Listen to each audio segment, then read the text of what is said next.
Assalamualaikum warahmatullahi wabarakatuh. Anak-anak, ingat jas merah. Jangan sekali-kali meninggalkan sejarah. Berjumpa kembali di channel Sejarah Indonesia. Anak-anak, siswa-siswi SMA Negeri 2 Batang, khususnya siswa-siswi kelas 12 MIPA dan IPS. Anak-anak, semoga kalian tetap sehat, ceria, dan bahagia. Pada pertemuan hari ini kita akan berbicara tentang Indonesia pada masa demokrasi liberal. Pada kali ini, materi yang pertama yang akan kita bahas adalah Kabinet Natsir, Kabinet Sukiman, dan Kabinet Wilopo. Untuk mengetahui lebih jauh tentang materi tersebut, kalian perhatikan dan kalian dengarkan informasi berikut ini.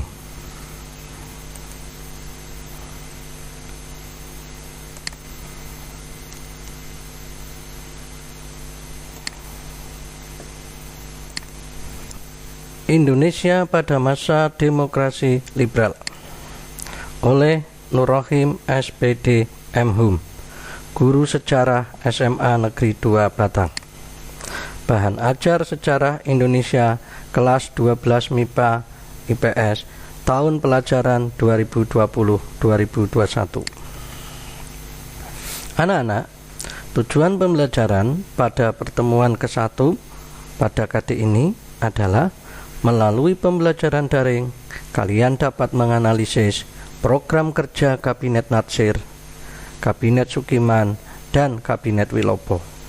Menganalisis keberhasilan pelaksanaan program Kabinet Natsir, Kabinet Sukiman, dan Kabinet Wilopo.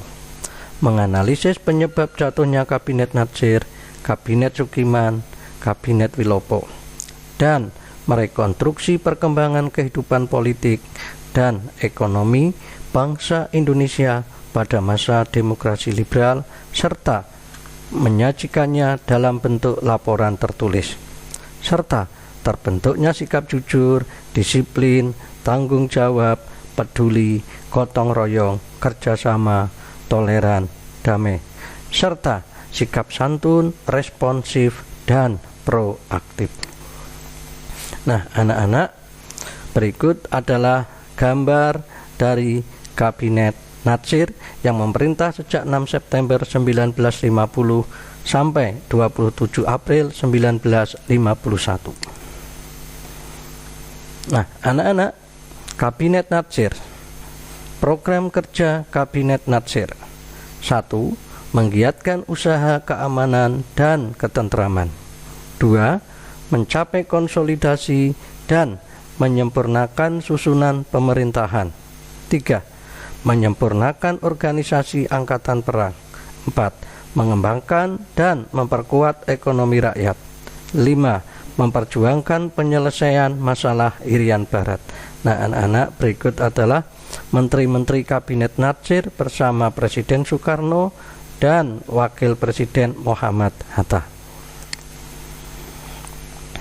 Keberhasilan pelaksanaan program Kabinet Natsir. Salah satu keberhasilan Kabinet Natsir adalah diterimanya Indonesia sebagai anggota PBB yang ke-60. Berakhirnya Kabinet Natsir.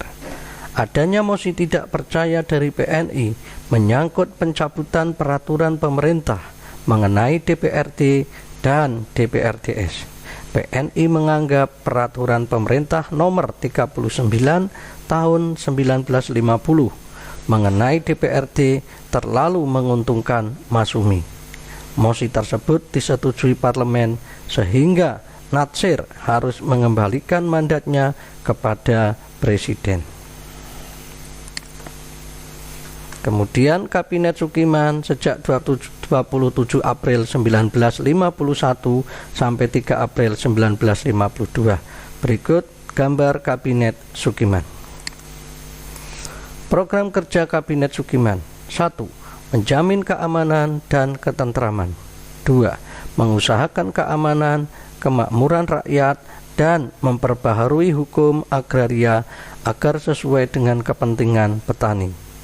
3. mempercepat persiapan pemilihan umum. 4. Menjalankan politik luar negeri bebas aktif serta memasukkan Irian Barat ke dalam wilayah RI secepatnya. Nah, anak-anak, berikut adalah Menteri-Menteri Kabinet Sukiman bersama Presiden Soekarno dan Wakil Presiden Dr. Andes Muhammad Hatta.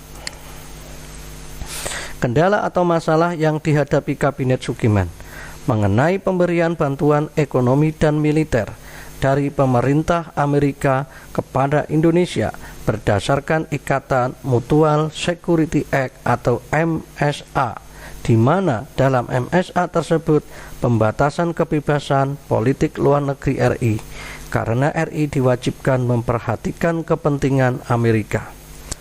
Tindakan Sukiman tersebut dipandang telah melanggar politik luar negeri Indonesia yang bebas aktif karena lebih condong ke blok barat, bahkan dinilai telah memasukkan Indonesia ke dalam blok barat. Nah, anak-anak, berikutnya Kabinet Wilopo sejak 3 April 1952 sampai 3 Juni 1953. Berikut adalah gambar Kabinet Wilopo. Program Kabinet Wilopo: 1. Persiapan pemilu. 2. Peningkatan kemakmuran dan kesejahteraan rakyat. 3. Keamanan dalam negeri. 4. Perjuangan pembebasan Irian Barat. 5. Melaksanakan politik luar negeri bebas aktif. 5. Melengkapi Undang-Undang Perburuan. Berikut adalah Menteri-Menteri Kabinet Wilopo bersama Presiden Soekarno dan Wakil Presiden Muhammad Hatta.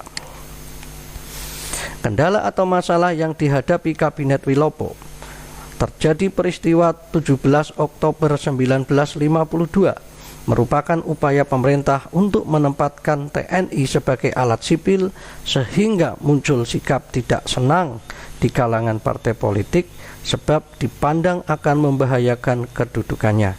Peristiwa ini diperkuat dengan munculnya masalah intern dalam TNI sendiri yang berhubungan dengan kebijakan KSAD AH Nasution yang ditentang oleh Kolonel Bambang Supeno, sehingga ia mengirim petisi mengenai penggantian KSAD kepada Menteri Pertahanan yang dikirim ke Seksi Pertahanan Parlemen sehingga menimbulkan perdebatan dalam parlemen.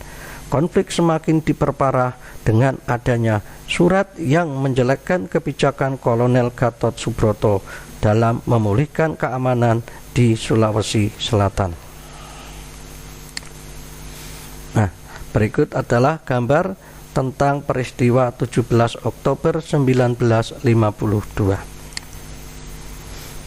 Kemudian masalah berikutnya adalah munculnya peristiwa Tanjung Morawa mengenai persoalan tanah perkebunan di Sumatera Timur atau Delhi. Sesuai dengan perjanjian KMP, pemerintah mengizinkan pengusaha asing untuk kembali ke Indonesia dan memiliki tanah-tanah perkebunan. Pada tanggal 16 Maret 1953 muncullah aksi kekerasan untuk mengusir para petani liar Indonesia yang dianggap telah mengerjakan tanah tanpa izin tersebut. Para petani tidak mau pergi sebab telah dihasut oleh PKI. Akibatnya terjadi bentrokan senjata dan beberapa petani terbunuh. Intinya, peristiwa Tanjung Morawa merupakan peristiwa bentrokan antara aparat kepolisian dengan para petani liar mengenai persoalan tanah perkebunan di Sumatera Timur, Delhi. Nah, anak-anak, kegiatan kita berikutnya adalah latihan uji kompetensi 1. Sebagai tugas mandiri, kalian kerjakan beberapa soal berikut ini. 1. Analisislah program kerja Kabinet Natsir, Sukiman, dan Wilopo. 2. Analisislah keberhasilan pelaksanaan program Kabinet Natsir, Sukiman, dan Wilopo. 3. Analisislah penyebab jatuhnya Kabinet Natsir, Sukiman, dan Wilopo. Kemudian kerjakan di buku tulis, kemudian difoto, dan diupload ke aplikasi Jaga Ratu. Nah, anak-anak, untuk mengerjakan beberapa soal ini, kalian bisa melihat materi yang sudah saya share di aplikasi Jaga Ratu maupun materi yang sudah saya share di grup WA kelas. Demikian anak-anak, semoga bermanfaat. Sekian, terima kasih. Wassalamualaikum warahmatullahi wabarakatuh. Salam historia.